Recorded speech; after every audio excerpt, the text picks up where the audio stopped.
If you have watched the last episode about the dining room, you might remember that the kitchen used to be in the dining room.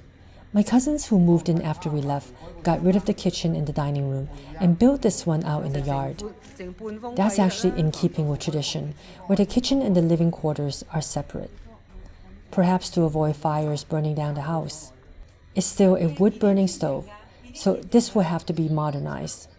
I actually love the look of these old stoves.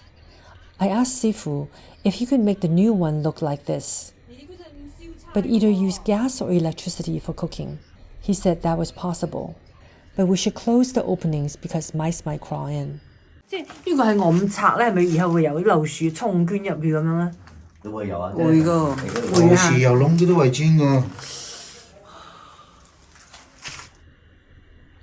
I saw an old-style stove in Hong Kong's Stonehouse Museum and hope that Sifu can help me build one that looks like this one. I might even hang dried preserved fish, a Cantonese delicacy which I love. It tastes great with white rice. Again, the tiles will have to go, so will the water storage tank and sink. The storage tank was needed in the past because our water came from the well in the backyard. There was no tap water back then. My second sister told me the stove should be on the south side of the house where the window is, according to feng shui advice.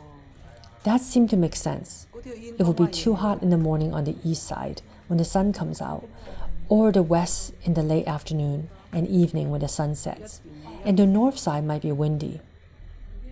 My feeling is I'm going to put probably the sink for washing dishes over here and the stove for cooking over here. I'm going to cut a window here, have Sifu do that, and another window over here. So I have two windows. When I'm cooking and washing dishes, I can look out that way, and I can also communicate with the people outside. So when I'm done with cooking, I can pass the food over to them over here. Anyway, and over here would be probably a washing machine and a refrigerator. So it's very small, very tight space. So I think I cannot make it smaller. Originally, I thought I would knock this wall over and make the kitchen on the same line, and the same in alignment with the walls of the bathroom and the shower stall. But now that I think about it, this kitchen is already small enough. I don't think I should do that. I made a mental note to remind Sifu to make sure the sink is the right height. I've used sinks in some homes that are too low, giving me a backache when I wash dishes.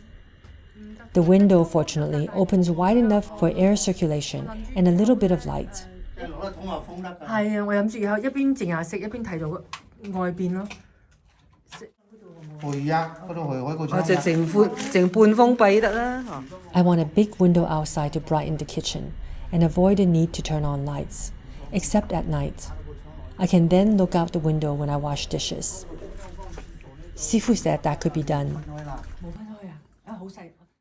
If I have lovely trees out that way, it might be nice to face the street, but I definitely want a window over here looking out this way.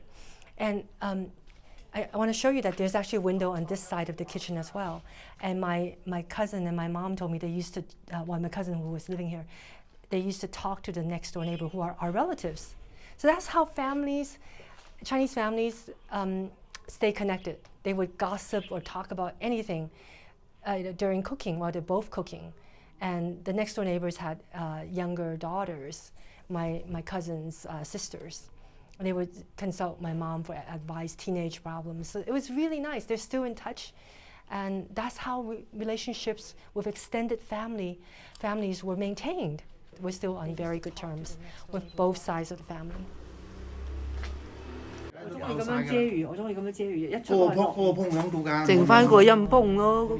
I asked Sifu to keep some rain cover because we would need to walk out to use the kitchen and bathroom.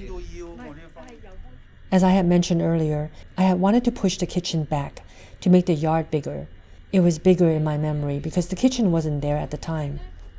But Sifu and my cousin said it would be too small. They suggested enlarging the bathroom instead and bringing it outward toward the garden to where the kitchen ends. Sifu suggested raising the roof of the bathroom and kitchen. I later got the idea of raising it all the way to the same level as the balcony outside the bedroom. That will give us a bigger balcony. But I was mainly bothered by looking at the roof of the kitchen and bathroom from the balcony and seeing leaves there. I would have to climb up to clean it or put up with an eyesore when I'm sitting on the balcony. I would love to hear what you think of my plan for the new bathroom and kitchen. And if you like this episode, please tap the like and subscribe icons and share this video. Thank you to those of you who have offered helpful suggestions over the past few weeks. I'm grateful to you for accompanying me on this journey to restore and update my ancestral home. Have a great weekend. See you next week.